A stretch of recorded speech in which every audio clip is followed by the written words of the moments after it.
जानीपुर के मुरादपुर में पुलिस और अपराधी के बीच मुठभेड़ हुई। पुलिस ने अपराधी राकेश कुमार को पैर में गोली मारी, जिसके बाद उसे एम्स में भर्ती कराया गया। वह पिपरा थाना क्षेत्र के सहबजपुरा का रहने वाला है और बैंक कर्मी से रंगदारी मांग रहा था। ज्यादा जानकारी दे रहे हैं न्यूज 18 संवाददाता अमरजीत शर्मा। जानीपुर के मुरादपुर में और यहीं पर जो है मुठभेड़ हुआ है पुलिस और अपराधियों के बीच में। आप देख सकते हैं कि यहाँ पर जो है क्राइम सीन्स का जो है क्रॉस लगा हुआ है और यहीं पे एसएसपी पटना भी कार्तिकेय शर्मा पहुंचे हुए हैं और यहाँ मुआयना कर रहे हैं। एफएसएल की भी टीम आकर के जांच करके गई है। आप देख सकते हैं कि जो है कई एक जो है पॉइंट बने हुए हैं जहां पर गोली के निशान और खून के धब्बे और पुलिस के साथ जो मुठभेड़ हुए हैं वो निशान यहाँ पर दर्ज किए गए हैं और एफएसएल की टीम पूरी जांच करके गई है और अभी फिलहाल एसएसपी भी जो है यहाँ पर पहुंचे हैं और जांच कर रहे हैं। उनकी पूरी टीम यहाँ पर मौजूद है। जो अपराधी है राकेश कुमार, जो पिपरा थाना क्षेत्र के सहबजपुरा का रहने वाला है, वो पहले पुलिस पर गोली चलाया और उस पुलिस ने उन पर गोली चला करके जो है उन्हें पैर में गोली मारी और अपने कब्जे में लेते हुए उसे फिर एम्स में एडमिट किया है, जहां उनका इलाज चल रहा है। जो व्यक्ति राकेश है, जो इसके द्वारा धमकी दी गई थी और रंगदारी मांगी गई थी, वो जब पुलिस को देखा तो वो डर गया और भागने लगा। भागने के क्रम में पुलिस ने फायरिंग किया। पुलिस के द्वारा उसको रोका गया, बताया गया कि पुलिस है और एक हवाई फायरिंग भी की गई, लेकिन वो माना नहीं और फिर से फायरिंग किया। उसके बाद पुलिस को आत्मरक्षा में फायरिंग करना पड़ा, जो उसके पैर में गोली लगी है। अभी वो इलाजरत है, एम्स में उसको भर्ती कराया गया है, परिवार को सूचित कर दिया गया है और जिसमें बाकी बचे हुए लोग हैं उन पे भी अब दबिश बनाई जा रही है और उन लोगों को गिरफ्तार किया जाएगा। अपराधियों को क्या संदेश देंगे सर? गोली का जवाब गोली से अपराधी को यही कहेंगे कि अगर कोई भी अपराधी है तो उनकी जो जगह है वो जेल है और वहां जाकर सजा दिलाई जाएगी। फिलहाल पुलिस पूरे मामले की जांच भी कर रही है और अपराधी से पूछताछ भी करेगी। दानापुर से न्यूज 18 के लिए अमरजीत शर्मा। पटना में हुए एनकाउंटर पर स्वास्थ्य मंत्री मंगल पांडे ने कहा कि यह साफ है कि कोई भी अपराधी अपराध करके बच नहीं सकता है। जो भी कानूनी कार्रवाई है वह की जाएगी।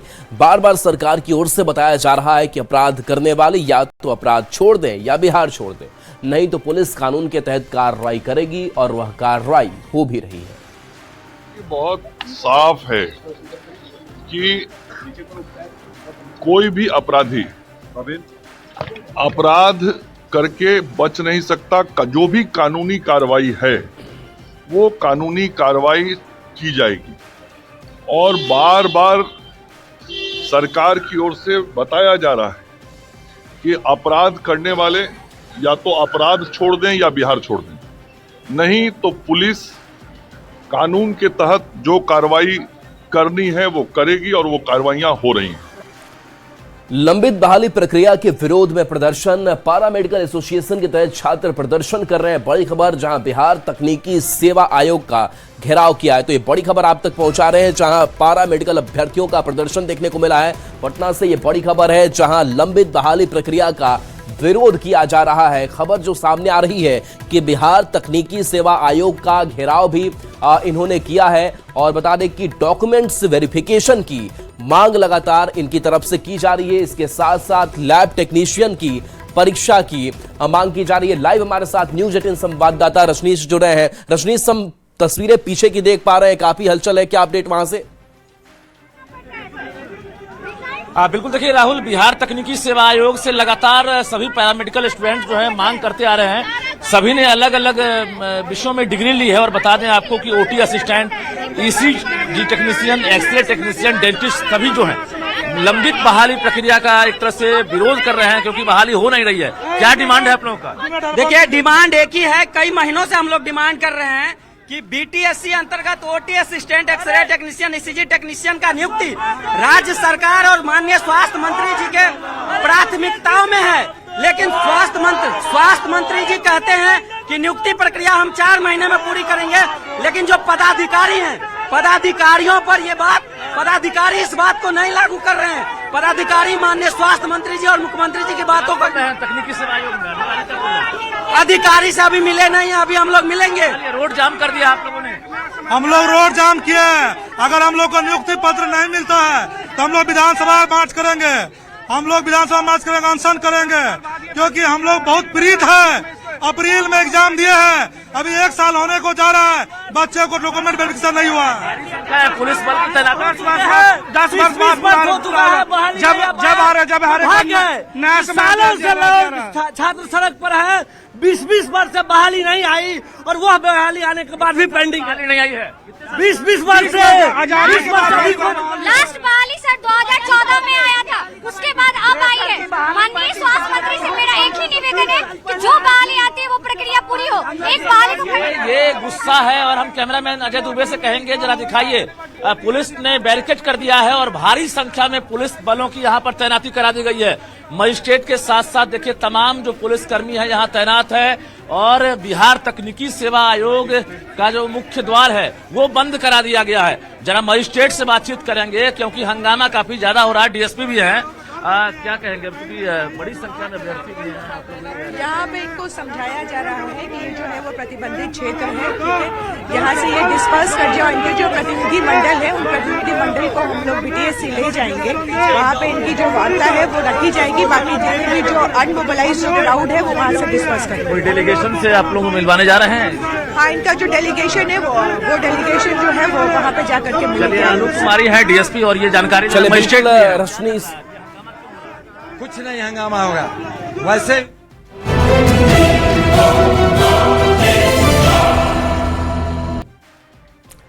बढ़ते आगे, बिहार के डिप्टी सीएम विजय सिन्हा ने अवैध बालू खनन और भ्रष्टाचार पर सख्त कार्रवाई का ऐलान किया है। अवैध बिक्री होने पर संबंधित थानेदार पर कार्रवाई का निर्देश भी दिया गया है। अवैध खनन की सूचना देने वाले को 10,000 रुपए का इनाम भी दिया जाएगा। अवैध कारोबार में शामिल किसी भी व्यक्ति को बख्शा नहीं जाएगा। सरकार की सख्ती के बाद ऐसा लग रहा था कि बिहार में अवैध बालू की निकासी बंद हो गई है, लेकिन न्यूज़ 18 की पड़ताल में जो खुलासा हुआ है वो चौंकाने वाला है। बिहार में बालू की अवैध खरीद बिक्री पर पूरी तरह से प्रतिबंध है, लेकिन बावजूद इसके बालू माफिया काफी सक्रिय हैं और मनमाने ढंग से बालू की खरीद बिक्री कर रहे हैं। बालू ढोने वाले ट्रैक्टर ड्राइवर ने न्यूज़ 18 के कैमरे में अवैध रूप से बालू की खरीद बिक्री की बात को स्वीकार किया। एक तरफ जहां सरकार बालू के अवैध खनन और खरीद बिक्री पर रोक लगाने की कोशिश कर रही है, वहीं इन ड्राइवरों ने बातचीत में जिस तरह से बालू खनन की बात बताई, उससे साफ पता चलता है कि इन लोगों में न तो सरकार का डर है न ही प्रशासन का। ये रिपोर्ट जरा देखिए और जरा सुनिए कि ड्राइवर ने क्या कुछ कहा। मुख्यमंत्री विजय सिन्हा ने ये दावा किया कि बिहार में जो है वो अवैध खनन और बिक्री जो है बालू की वो नहीं होगी, लेकिन धड़ल्ले से यहाँ देख सकते हैं कि ये बाईपास का इलाका है और यहाँ पे सैकड़ों ट्रक जो है और ट्रैक्टर जो है वो बालू लदा हुआ है। और यहाँ पे जो है जो ट्रैक्टर चालक हैं, जैसे ही हम इस न्यूज़ को कवर कर रहे हैं वो भागना शुरू कर दिए हैं और ये पूरा कह सकते हैं कि लगभग 2 किलोमीटर लंबी ये कतार है ट्रैक्टर की, जहाँ पे ये बालू जो है वो लदा हुआ है ट्रैक्टर पे। और जो लोग हैं जो खरीदना चाहते हैं इन बालुओं को, वो मनमानी रेट पर इन बालू जो ट्रैक्टर जो चालक हैं जो बिक्री करते हैं इन बालुओं की, वो इसे बेचते हैं और मनमाना राशि जो है, मनमाना रकम जो है वो लिया जाता है। हालांकि सरकार की तरफ से ये निर्धारित किया गया है कि कितनी राशि लेनी है, कितना सेफ्टी जो है बालू लादना है, लेकिन यहाँ पे उन तमाम नियमों का खुलेआम उल्लंघन किया जा रहा है। देख सकते हैं कि जो ट्रैक्टर चालक हैं वो बालू लाद करके अपने ट्रैक्टर को खड़ा रखते हैं और फिर जब उन्हें कॉल आता है तो वो इन बालू लगे ट्रैक्टर को लेकर के आगे जो है वो चलना शुरू करते हैं। वहाँ पे जहाँ से कॉल आता है उस जगह पे ये पहुँचा देते हैं। किसी भी ट्रैक्टर पे जो है बालू जो है वो जो मात्रा होनी चाहिए सरकारी, वो उससे अधिक यहाँ पे लदा हुआ है ट्रैक्टर पे और अत्यधिक ट्रैक्टर का जो चालक है वो यहाँ से फरार है, वो ट्रैक्टर पे मौजूद नहीं है।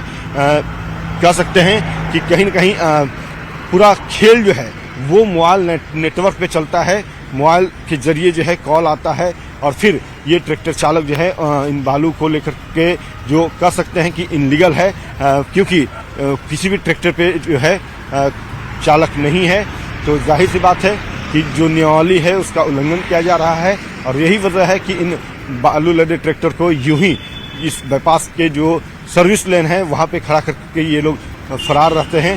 हालांकि हम लगातार ट्रैक्टर चालकों से संपर्क करने की कोशिश भी कर रहे हैं, लेकिन कोई भी ट्रैक्टर चालक जो है वो फिलहाल यहाँ पे कुछ बोलने को तैयार नहीं है। हम कोशिश करते हैं कुछ ट्रैक्टर चालकों को बात करने की कि ये लोग जो है इन बालुओं को लेकर के आए हैं, तो क्या नियमावली का अनुपालन इन लोगों ने किया है, ये बात भी करने की कोशिश करते हैं। तू लोग क्या हुआ ये बालू, हाँ कागज है ये कागज, बालू ले जाके लोड ओवरलोड कर, ओवरलोड यहाँ नहीं है, सब छोटका डल्ला है। छोटका डल्ला ही तो हवा रसीद है ये जो मिला है वहाँ से खनन विभाग से सब लोडे नहीं है।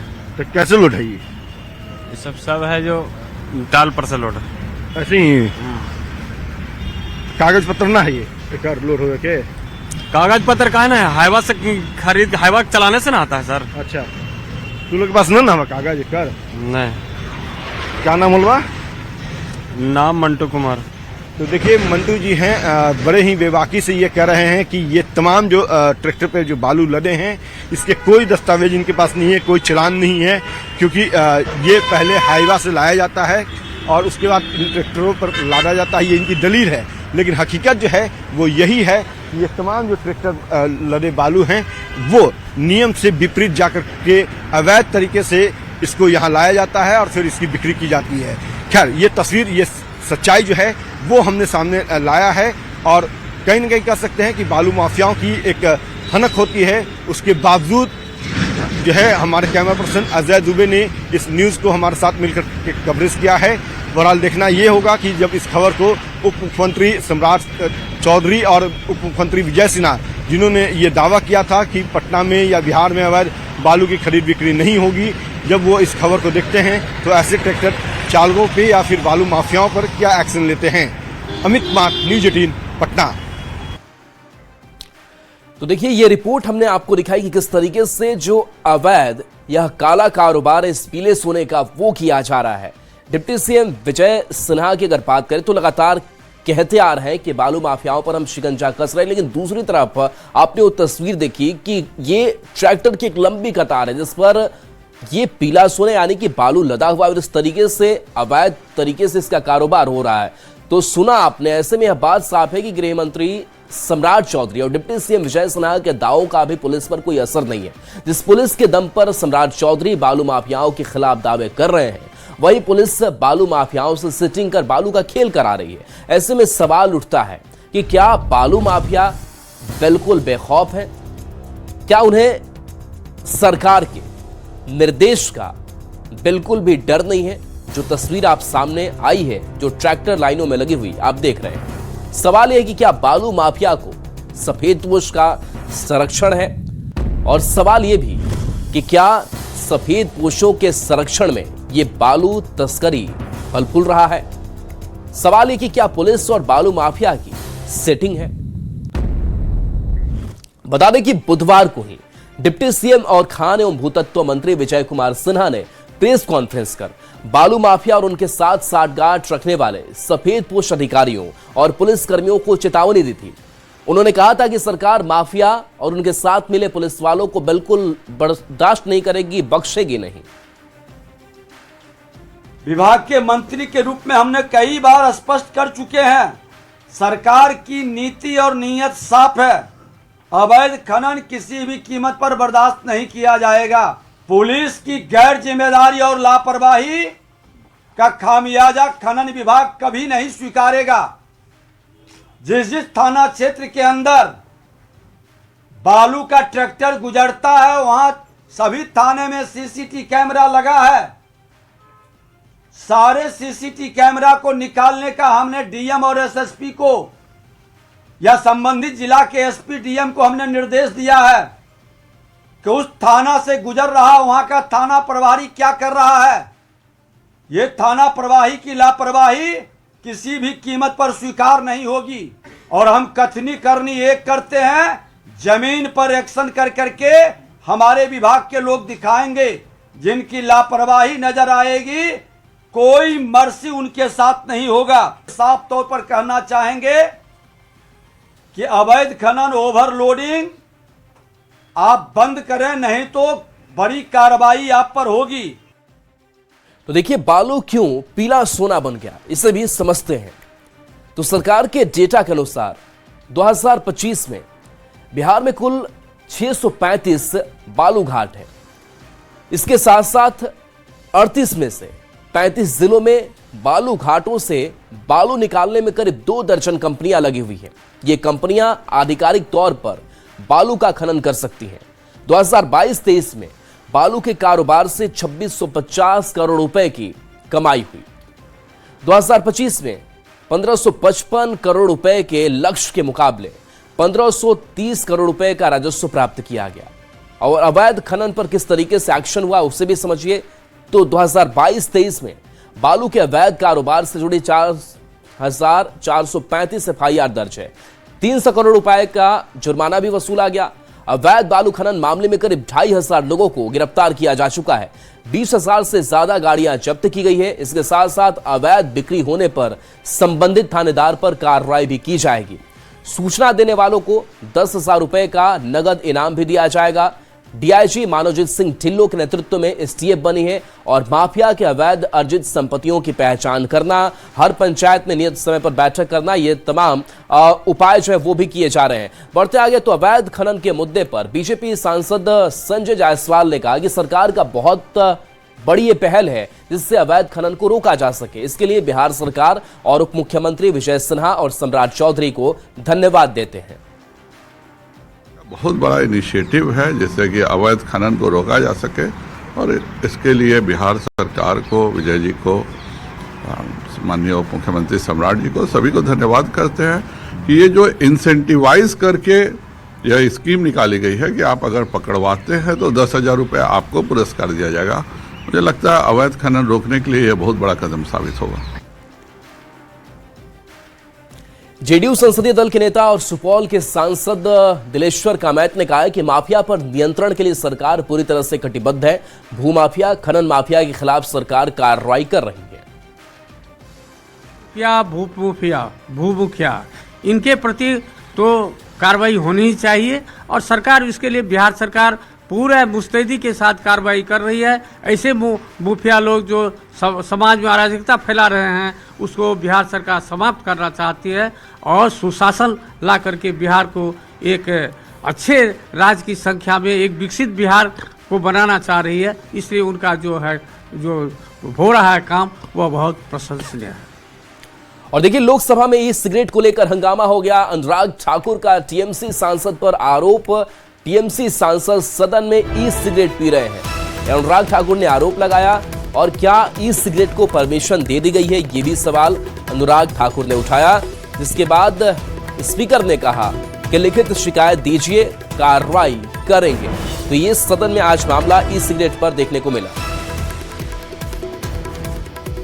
व्यवस्था को लेकर आपसे सवाल पूछना चाहता हूं। देश भर में ई सिगरेट, एक मिनट, माननीय सदस्य मुझसे सवाल नहीं पूछ सकते। नहीं सर, आपसे आग्रह करने वाला, आग्रह कर सकते हो, आपसे आग्रह कर सर भी ढंग से बिल्कुल सर, हाथ जोड़ के आपसे पूछ सर सदन की जानकारी के लिए है सर। देश भर में ई सिगरेट बैन हो चुकी है, क्या सदन में आपने अलाउ कर दी है? नहीं, कोई माननीय सदस्य को कोई भी सर टीएमसी के सांसद पी रहे हैं सर टीएमसी के सांसद सर कई दिनों से लगातार बैठ के पी रहे हैं सर।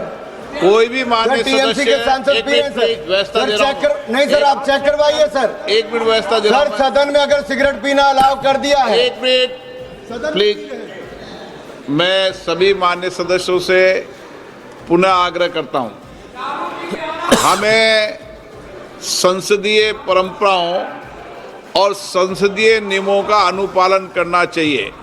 कोई भी माननीय सदस्य कभी भी ऐसा कोई विषय मेरे पास आएगा तो निश्चित रूप से इस पर मैं निश्चित रूप से कार्रवाई करेंगे। ओके नो सर आप माननीय मंत्री जी, माननीय अध्यक्ष जी, तो कुछ भी आगे पिएंगे। बढ़ते आगे, सीएम नीतीश कुमार आज मोतिहारी के केसरिया पहुंचे। यहां उन्होंने पर्यटन, स्वास्थ्य और शिक्षा से जुड़ी कई योजनाओं का निरीक्षण किया। इसके बाद उन्होंने जीविका दीदियों से संवाद भी किया। सीएम से मुलाकात के बाद जीविका दीदियों ने भी काफी खुशी जताई। इस दौरान मुख्यमंत्री ने अधिकारियों को काम में तेजी लाने सहित कई जरूरी दिशा निर्देश दिए। तो देखिए, सीएम नीतीश कुमार 10वीं बार मुख्यमंत्री बनने के बाद जीविका दीदियों से मुलाकात की, रसोइयों से उन्होंने मुलाकात की। ये तस्वीर हम आपको मोतिहारी की दिखा रहे हैं, जहां उन्होंने पर्यटन, इसके साथ साथ स्वास्थ्य और शिक्षा से जुड़ी कई योजनाओं का निरीक्षण भी इस दौरान किया। और देखिए, बड़ी खबर, जहां सीएम नीतीश कल नवादा जा सकते हैं, रजौली में पुलवरिया डैम का निरीक्षण करेंगे, तो सीएम नीतीश कुमार एक्शन में है। बियाडा की भूमि का भी निरीक्षण करेंगे। कार्यक्रम की तैयारी में प्रशासन जुटा हुआ है, तो तैयारी की जा रही है। सीएम नीतीश कुमार के आगमन को लेकर के प्रशासन की तैयारी जारी है। बढ़ेंगे आगे। बिहार विधानसभा चुनाव में आरजेडी की करारी हार के बाद पार्टी के वरिष्ठ नेता शिवानंद तिवारी लगातार हमलावर बने हुए हैं। पार्टी की हार पर आरजेडी नेता शिवानंद तिवारी ने तेजस्वी यादव को कटघरे में खड़ा किया है। शिवानंद तिवारी ने सोशल मीडिया पर लंबा चौड़ा पोस्ट लिखा और नेता प्रतिपक्ष तेजस्वी यादव को बड़ी नसीहत दे दी और लिखा कि तेजस्वी, तुमने तो मैदान ही छोड़ दिया, अपने समर्थकों और सहयोगियों का मन छोटा कर दिया, सब कुछ लूट जाने के बाद भी सत्य का सामना नहीं कर पाए। शिवानंद तिवारी ने सलाह देते हुए कहा, तत्काल वापस लौटो और बिहार में घूमो। बिहार में नेता की तरह नहीं, कार्यकर्ता की तरह घूमो। समय किसी का इंतजार नहीं करता है।